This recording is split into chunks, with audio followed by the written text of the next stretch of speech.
ಗಣೇಶಾಯ ನಮಃ.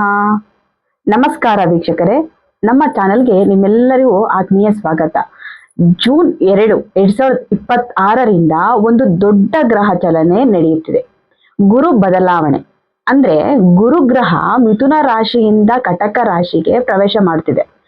ಜ್ಯೋತಿಷ್ಯದಲ್ಲೇ ಗುರುಗ್ರಹ ಅಂದ್ರೆ ಜ್ಞಾನ, ಅದೃಷ್ಟ, ಧರ್ಮ ಮತ್ತು ಅಭಿವೃದ್ಧಿಯ ಸಂಕೇತ. ಗುರು ಒಳ್ಳೆಯ ಸ್ಥಾನದಲ್ಲಿ ಇದ್ರೆ ಜೀವನದಲ್ಲಿ ಬೆಳವಣಿಗೆ ಖಂಡಿತ. ಇಲ್ಲಿ ಇನ್ನೊಂದು ಮುಖ್ಯ ವಿಷಯ ಏನಪ್ಪಾ ಅಂತಂದ್ರೆ, ಕರ್ಕಾಟಕ ರಾಶಿ ಗುರುನಿಗೆ ಉಚ್ಚ ರಾಶಿ. ಅಂದ್ರೆ ಗುರು ಎಲ್ಲಿ ತುಂಬಾ ಬಲವಾಗಿ ಕೆಲಸ ಮಾಡ್ತಾನೆ, ಜೂನ್ 2ರಿಂದ ಅಕ್ಟೋಬರ್ 31ರವರೆಗೆ ಈ ಪ್ರಭಾವ ಇರುತ್ತದೆ. ಈ ಅವಧಿಯಲ್ಲಿ ಕೆಲವರಿಗೆ ಜೀವನವೇ ಬದಲಾಯಿಸುವಷ್ಟು ಒಳ್ಳೆಯ ಫಲಗಳು ಬರಬಹುದು ವೀಕ್ಷಕರೇ. ಗುರುಗ್ರಹ ಒಂದು ರಾಶಿಯಿಂದ ಇನ್ನೊಂದು ರಾಶಿಗೆ ಹೋಗೋದು ಇದು ತುಂಬಾ ಸ್ಲೋ ಆಗಿ ನಡೆಯೋ ಪ್ರಕ್ರಿಯೆ. ಸಾಮಾನ್ಯವಾಗಿ ಗುರು ಒಂದು ರಾಶಿಯಲ್ಲಿ ಸುಮಾರು 1 ವರ್ಷ ಇರ್ತಾನೆ, ಆಮೇಲೆ ಮುಂದಿನ ರಾಶಿಗೆ ಹೋಗ್ತಾನೆ. ಈ ಬದಲಾವಣೆ ಆಗೋ ಸಮಯದಲ್ಲಿ ನಮ್ಮ ಜೀವನದಲ್ಲಿ ಸ್ವಲ್ಪ ದೊಡ್ಡ ಮಟ್ಟದ ಚೇಂಜ್ ಆಗೋ ಸಾಧ್ಯತೆ ಕೂಡ ಇರುತ್ತೆ ವೀಕ್ಷಕರೇ. ಸರಳವಾಗಿ ಹೇಳ್ಬೇಕಂತಂದ್ರೆ, ಗುರು ಅನ್ನೋದು ನಮ್ಮ ಜೀವನದಲ್ಲಿ ಗೈಡ್ ಹಾಗೆ ಕೆಲಸ ಮಾಡೋ ಗ್ರಹ. ಜ್ಞಾನ, ಅದೃಷ್ಟ, ಹಣ, ಕುಟುಂಬ, ಸಂತೋಷ ಇವುಗಳಿಗೆ ಇದು ಸಂಬಂಧಪಟ್ಟಿದೆ ಅಂತಾನೆ ಹೇಳ್ಬೋದು. ಆದ್ರಿಂದ ಗುರು ಯಾವ ರಾಶಿಯಲ್ಲಿ ಇದ್ದಾನೆ ಅನ್ನೋದು ನಮ್ಮ ಜೀವನದ ಹಲವಾರು ವಿಷಯಗಳನ್ನ ಪ್ರಭಾವಿಸುತ್ತದೆ ಅಂತ ಹೇಳ್ಬೋದು. ಇನ್ನು ಗುರು ರಾಶಿ ಬದಲಾಯಿಸಿದಾಗ ಮೊದಲಿಗೆ ಅದೃಷ್ಟದ ಮೇಲೆ ಪರಿಣಾಮ ಬೀರುತ್ತೆ ವೀಕ್ಷಕರೇ. ಕೆಲವರಿಗೆ ಅಚಾನಕ್ ಅವಕಾಶಗಳು ಬರ್ತವೆ, ಕೆಲಸದಲ್ಲಿ ಪ್ರಮೋಷನ್ ಸಿಗ್ಬೋದು, ಹೊಸ ಕೆಲಸ ಸಿಗ್ಬೋದು, ಅಥವಾ ಬಿಸ್ನೆಸ್ ಅಲ್ಲಿ ಬೆಳವಣಿಗೆ ಆಗ್ತಾ ಹೋಗ್ಬೋದು. ಇನ್ನು ಕೆಲವರಿಗೆ ಕೆಲಸದಲ್ಲಿ ಡೀಲ್ ಆಗಬಹುದು. ಎಲ್ಲವೂ ನಿಮ್ಮ ಜಾತಕದ ಮೇಲೆ ಡಿಪೆಂಡ್ ಆಗಿರುತ್ತೆ ವೀಕ್ಷಕರೇ. ಇನ್ನು ಹಣಕಾಸಿನ ವಿಷಯದಲ್ಲಿ ಕೂಡ ಗುರು ತುಂಬಾ ಮುಖ್ಯ. ಗುರು ಒಳ್ಳೆ ಸ್ಥಾನದಲ್ಲಿ ಇದ್ರೆ ಹಣದ ಲಾಭ ಆಗೋ ಸಾಧ್ಯತೆ ಜಾಸ್ತಿ ಇರುತ್ತೆ. ಸೇವಿಂಗ್ಸ್ ಹೆಚ್ಚಾಗಬಹುದು, ಹೊಸ ಆದಾಯದ ದಾರಿಗಳು ತೆರೆದುಕೊಳ್ತವೆ. ಆದ್ರೆ ಗುರು ಸ್ವಲ್ಪ ವೀಕ್ ಇದ್ರೆ ಖರ್ಚು ಹೆಚ್ಚಾಗಬಹುದು, ಹಣ ಹೋದ ಹಾಗೆ ಅನಿಸ್ಬೋದು. ಇನ್ನು ವಿವಾಹದ ವಿಷಯಕ್ಕೆ ಬಂದ್ರೆ ಗುರು ವಿಶೇಷವಾಗಿ ಮಹಿಳೆಯರ ಜಾತಕದಲ್ಲಿ ತುಂಬಾನೇ ಮುಖ್ಯ ವೀಕ್ಷಕರೇ. ಗುರು ಬದಲಾವಣೆಯಿಂದ ಮದುವೆ ಯೋಗ ಬರಬಹುದು, ಮದುವೆ ಮಾತುಗಳು ಫಿಕ್ಸ್ ಆಗಬಹುದು. ಈಗಾಗಲೇ ಮದುವೆ ಆದವರಿಗೆ ಕುಟುಂಬದಲ್ಲಿ ಹ್ಯಾಪಿನೆಸ್ ಹೆಚ್ಚಾಗಬಹುದು. ಇನ್ನು ಶಿಕ್ಷಣದ ವಿಷಯದಲ್ಲೂ ಕೂಡ ಗುರು ದೊಡ್ಡ ಪಾತ್ರ ವಹಿಸ್ತಾನೆ. ವಿದ್ಯಾರ್ಥಿಗಳಿಗೆ ಇದು ಒಳ್ಳೆ ಸಮಯ ಆಗಬಹುದು. ಓದಿನಲ್ಲಿ ಇಂಟ್ರೆಸ್ಟ್ ಬರ್ತದೆ, ಪರೀಕ್ಷೆಯಲ್ಲಿ ಒಳ್ಳೆ ಫಲಿತಾಂಶ ಸಿಗ್ಬಹುದು. ಗುರು ಸಪೋರ್ಟ್ ಇದ್ರೆ ಹೊಸ ವಿಷಯಗಳನ್ನ ಕಲಿಯೋಕೆ ಮನಸ್ಸು ಬರ್ತಾ ಇರತ್ತೆ ವೀಕ್ಷಕರೇ. ಇನ್ನು ಸಂತಾನ ಭಾಗ್ಯಕ್ಕೂ ಕೂಡ ಗುರು ಸಂಬಂಧಿಸಿದೆ. ಗುರು ಒಳ್ಳೆ ಸ್ಥಾನದಲ್ಲಿ ಇದ್ರೆ ಮಕ್ಕಳ ವಿಷಯದಲ್ಲಿ ಸಂತೋಷ ಸಿಗುತ್ತದೆ, ಸಂತಾನ ಯೋಗ ಕೂಡಿ ಬರಬಹುದು, ಮಕ್ಕಳ ಪ್ರಗತಿ ಕೂಡ ಉತ್ತಮವಾಗಿರುತ್ತೆ ಅಂತ ಹೇಳ್ಬೋದು ವೀಕ್ಷಕರೇ.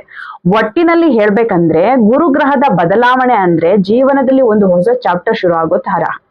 ಕೆಲವರಿಗೆ ಅದು ಬೆಳವಣಿಗೆ ತರ ಬರ್ಬಹುದು, ಇನ್ನು ಕೆಲವರಿಗೆ ಪರೀಕ್ಷೆ ತರ ಬರ್ಬಹುದು. ಆದ್ರೆ ಒಂದು ವಿಷಯ ಖಚಿತ, ಗುರು ಯಾವಾಗ್ಲೂ ನಮ್ಮನ್ನ ಮುಂದೆ ಕರೆದೊಯ್ಯೋಕೆ ಪ್ರಯತ್ನ ಮಾಡ್ತಾನೆ ಇರ್ತಾರೆ. ಆದ್ರಿಂದ ಗುರುಗೋಚರ ಅನ್ನೋದನ್ನ ಭಯ ಪಡುವ ಅಗತ್ಯ ಇಲ್ಲ ವೀಕ್ಷಕರೇ. ಅದನ್ನ ಅರ್ಥ ಮಾಡಿಕೊಂಡು ಪ್ರತಿ ವರ್ಷ ಜಾತಕವನ್ನ ನಿಮ್ಮ ಜ್ಯೋತಿಷ್ಯರ ಹತ್ರ ತೋರಿಸ್ಕೊಂಡ್ರೆ ನಿಮ್ಗೆ ಗೊತ್ತಾಗ್ತೆ ಗುರು ಬಲ ಹೇಗಿದೆ, ಶನಿ ಬಲ ಹೇಗಿದೆ, ವೀಕ್ ಆಗಿದ್ರೆ ಪರಿಹಾರವನ್ನ ಮಾಡ್ಕೋಬೇಕು ಅಥವಾ ಈ ತರ ಎಲ್ಲ ನುರಿತ ಜ್ಯೋತಿಷ್ಯರ ಹತ್ರ ನಿಮ್ಮ ಜಾತಕನ ತೋರಿಸಿದ್ರೆ ಅವ್ರು ನಿಮಗೆ ಹೇಳ್ತಾರೆ.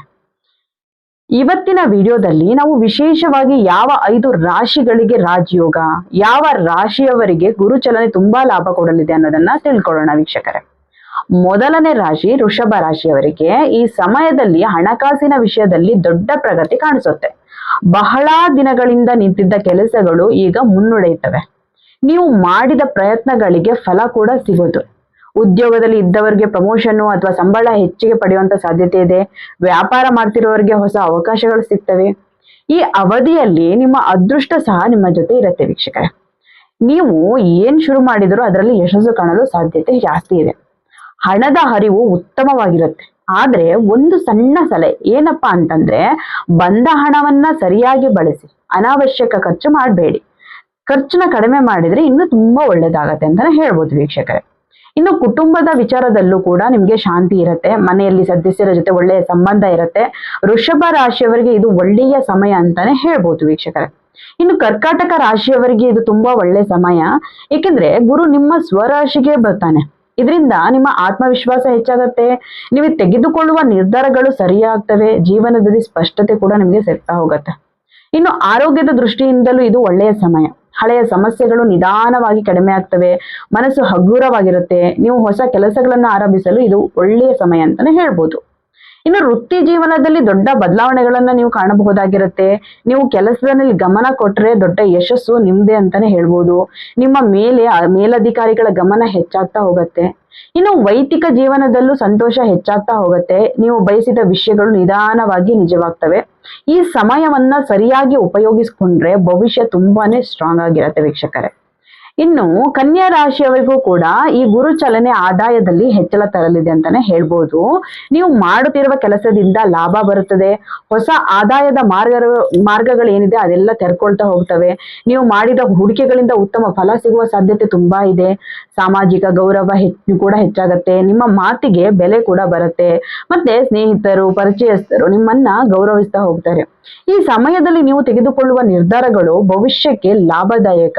ವಿಶೇಷವಾಗಿ ಹೂಡಿಕೆ ಮಾಡುವಾಗ ಸ್ವಲ್ಪ ಯೋಚಿಸಿ ಮಾಡಿದ್ರೆ ತುಂಬಾ ದೊಡ್ಡ ಲಾಭ ಪಡ್ಕೋಬಹುದು ಅಂತಾನೆ ಹೇಳ್ಬೋದು ವೀಕ್ಷಕರೇ. ಇನ್ನು ವೃಶ್ಚಿಕ ರಾಶಿಯವರಿಗೆ ಈ ಅವಧಿ ಆಧ್ಯಾತ್ಮಿಕವಾಗಿ ಬೆಳವಣಿಗೆ ತರಲಿದೆ ಅಂತಾನೆ ಹೇಳ್ಬೋದು. ಧಾರ್ಮಿಕ ಕಾರ್ಯಗಳ ಕಡೆಗೆ ಆಸಕ್ತಿ ಹೆಚ್ಚಾಗ್ತಾ ಹೋಗುತ್ತೆ. ದೇವಸ್ಥಾನ ಭೇಟಿ ಆಗ್ಬಹುದು, ಮನಸ್ಸಿಗೆ ಶಾಂತಿ ಸಿಗ್ತಾ ಹೋಗುತ್ತೆ ಇದರಿಂದ. ಇದಲ್ಲದೆ ದೂರ ಪ್ರಯಾಣಗಳ ಸಾಧ್ಯತೆ ಕೂಡ ಇದೆ ವೀಕ್ಷಕರೇ. ಈ ಪ್ರಯಾಣಗಳು ನಿಮಗೆ ಲಾಭಕರವಾಗಿರುತ್ತವೆ. ಹೊಸ ಅನುಭವಗಳು ಸಿಗ್ತಾ ಹೋಗ್ತವೆ. ಜೀವನದ ಬಗ್ಗೆ ಹೊಸ ದೃಷ್ಟಿಕೋನ ಬರ್ತಾ ಹೋಗುತ್ತೆ. ಅದೃಷ್ಟ ಸಹ ನಿಮ್ಮ ಜೊತೆ ಇರುತ್ತದೆ. ನೀವು ಮಾಡ್ತಿರುವ ಕೆಲಸಗಳಲ್ಲಿ ಸುಲಭವಾಗಿ ಯಶಸ್ಸು ಕೂಡ ನಿಮ್ಗೆ ಸಿಗತ್ತೆ. ಸಣ್ಣ ಪ್ರಯತ್ನಕ್ಕೂ ದೊಡ್ಡ ಫಲ ಸಿಗುವ ಸಮಯ ಇದು ಅಂತಾನೆ ಹೇಳ್ಬೋದು ವೀಕ್ಷಕರೇ. ಇನ್ನು ಮೀನ ರಾಶಿಯವರಿಗೆ ಈ ಸಮಯ ಸ್ಟೂಡೆಂಟ್ಗೆ ತುಂಬಾ ಒಳ್ಳೆಯದು. ಓದಿನಲ್ಲಿ ಫೋಕಸ್ ಮಾಡಿದ್ರೆ ದೊಡ್ಡ ಯಶಸ್ಸು ಸಿಗತ್ತೆ. ಪರೀಕ್ಷೆಯಲ್ಲಿ ಒಳ್ಳೆ ಮಾರ್ಕ್ಸ್ ಬರುತ್ತೆ. ಪ್ರೇಮ ಜೀವನದಲ್ಲೂ ಖುಷಿ ಕ್ಷಣಗಳು ಬರ್ತವೆ. ನಿಮ್ಮ ಸಂಬಂಧಗಳು ಇನ್ನಷ್ಟು ಸ್ಟ್ರಾಂಗ್ ಆಗತ್ತೆ. ಒಬ್ಬರ ಮೇಲೆ ಒಬ್ಬರಿಗೆ ನಂಬಿಕೆ ಹೆಚ್ಚಾಗ್ತಾ ಹೋಗುತ್ತೆ ವೀಕ್ಷಕರೇ. ಇನ್ನು ಮಕ್ಕಳಿಂದ ಕೂಡ ಶುಭ ಸುದ್ದಿಯನ್ನ ಸಿಗಬಹುದು ನಿಮ್ಗೆ. ಅವರ ಅಚೀವ್ಮೆಂಟ್ ನಿಮ್ಗೆ ಹೆಮ್ಮೆ ತರೋ ತರ ಇರತ್ತೆ. ಮನೆಯಲ್ಲೂ ಕೂಡ ಸಂತೋಷದ ವಾತಾವರಣ ಹೆಚ್ಚಿಗೆನೆ ಇರತ್ತೆ ಅಂತ ಹೇಳ್ಬೋದು. ಒಟ್ಟಿನಲ್ಲಿ ನೋಡಿದ್ರೆ ಈ ಸಮಯ ಬಹಳ ಜನರಿಗೆ ಚೇಂಜಸ್ ನ ತರ್ತಾ ಇದೆ ಅಂತಾನೆ ಹೇಳ್ಬೋದು. ಜೂನ್ 2ರಿಂದ ಅಕ್ಟೋಬರ್ 31ರವರೆಗೆ ಇರುವ ಈ ಸಮಯದಲ್ಲಿ ನಿಮ್ಮ ಜೀವನ ಬದಲಾಗೋದ್ರಲ್ಲಿ ಬೇರೆ ಮಾತೇ ಇಲ್ಲ ಅಂತ ಹೇಳ್ಬೋದು ವೀಕ್ಷಕರೇ. ಆದ್ರೆ ಒಂದು ವಿಷಯ ನೀವು ನೆನಪಿನಲ್ಲಿ ಇಟ್ಕೊಳ್ಬೇಕು. ಇದು ಸಾಮಾನ್ಯ ರಾಶಿ ಭವಿಷ್ಯ ಮಾತ್ರ. ಪ್ರತಿಯೊಬ್ಬರ ಜಾತಕ ಬೇರೆ ಇರುತ್ತೆ. ಆದ್ರಿಂದ ಫಲಗಳು ಕೂಡ ಸ್ವಲ್ಪ ಬದಲಾಗಬಹುದು.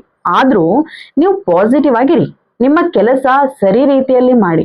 ಗುರುಗ್ರಹ ಯಾವಾಗಲೂ ಬೆಳವಣಿಗೆಯ ಕಡೆಗೆನೆ ತೆಗೆದುಕೊಂಡು ಹೋಗೋ ಪ್ರಯತ್ನ ಮಾಡುತ್ತೆ. ಸೊ ನೀವು ಸಹ ಅದಕ್ಕೆ ಹೊಂದಿಕೊಂಡ್ರೆ ನಿಮ್ಮ ಜೀವನದಲ್ಲಿ ಒಳ್ಳೆಯ ಬದಲಾವಣೆ ಖಂಡಿತ ಬರುತ್ತೆ ಅಂತಾನೆ ಹೇಳ್ಬೋದು ವೀಕ್ಷಕರೇ. ಗುರು ಯಾವ ಮನೆಯಲ್ಲಿ ಇರುತ್ತಾನೆ ಅನ್ನೋದ್ರ ಮೇಲೆ ಫಲ ಬದಲಾವಣೆ ಆಗುತ್ತೆ. ಎಲ್ರಿಗೂ ಒಂದೇ ತರ ಫಲ ಸಿಗೋದಿಲ್ಲ. ಇದು ನಿಮ್ಮ ಜಾತಕದ ಮೇಲೆ ಡಿಪೆಂಡ್ ಆಗಿರುತ್ತೆ. ಆದ್ರೆ ಜನರಲ್ ಆಗಿ ನೋಡಿದ್ರೆ ಕೆಲವು ಮನೆಗಳು ತುಂಬಾ ಶುಭ ಅಂತ ಹೇಳ್ಬೋದು. ಅವು ಯಾವುವು ಅಂದ್ರೆ 2ನೇ ಮನೆ, 5ನೇ ಮನೆ, 7ನೇ ಮನೆ, 9ನೇ ಮನೆ ಮತ್ತು 10ನೇ ಮನೆಗಳು. 2ನೇ ಮನೆಗೆ ಗುರು ಬಂದ್ರೆ ಹಣದ ಪರಿಸ್ಥಿತಿ ಇಂಪ್ರೂವ್ ಆಗೋ ಚಾನ್ಸ್ ಜಾಸ್ತಿ. ಸೇವಿಂಗ್ ಹೆಚ್ಚಾಗಬಹುದು. ಫ್ಯಾಮಿಲಿ ಸಪೋರ್ಟ್ ಕೂಡ ಸಿಗ್ತದೆ. ಮಾತಿನ ಬೆಲೆ ಕೂಡ ಹೆಚ್ಚಾಗ್ತದೆ ಅಂತಾನೆ ಹೇಳ್ಬೋದು ವೀಕ್ಷಕರೇ. ಇನ್ನು 5ನೇ ಮನೆಗೆ ಬಂದ್ರೆ ಇದು ಲಕ್ಕಿ ಸ್ಥಾನ ಅಂತ ಹೇಳ್ಬೋದು. ಓದು, ಕ್ರಿಯೇಟಿವಿಟಿ, ಲವ್ ಲೈಫು ಇವೆಲ್ಲವೂ ಕೂಡ ಪಾಸಿಟಿವ್ ಚೇಂಜ್ ಕಾಣಬಹುದು. ಮಕ್ಕಳ ವಿಷಯದಲ್ಲೂ ಸಂತೋಷ ಸಿಗ್ಬಹುದು ವೀಕ್ಷಕರೇ.